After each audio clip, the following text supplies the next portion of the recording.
किसी शहर में एक लड़की रहती थी। वह साइकोलॉजी की स्टूडेंट थी। साइकोलॉजी में एक विषय होता है पर्सनालिटी। एक रोज़ उसकी पर्सनालिटी के प्रोफेसर ने क्लास में बैठी सभी लड़कियों से कहा, लड़कियों, तुम सभी अपनी सबसे अच्छी सहेली के बारे में 5 अच्छी और 5 बुरी बातें लिखो। क्लास में बैठी सभी लड़कियों ने झटपट लिख लिया और अंदर ही अंदर बड़ा खुश होने लगी कि वे अपनी सबसे अच्छी सहेली के बारे में कितने अच्छे से जानती हैं।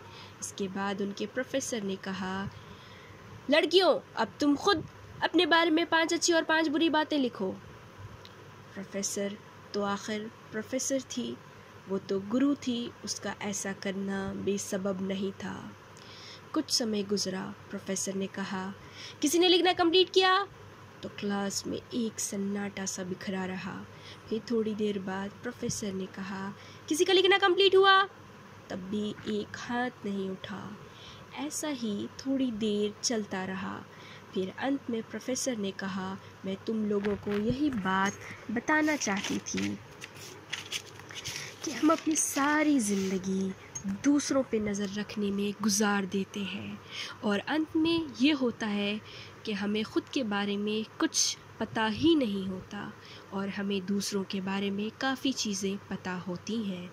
और ये एक बहुत बड़ा कारण है कि हम अपने जीवन में कभी संतुष्ट नहीं हो पाते, क्योंकि हमें तो पता ही नहीं होता कि हम ज़िंदगी से चाहते क्या हैं। तो दोस्तों, आपको इस कहानी से क्या सबक मिलता है?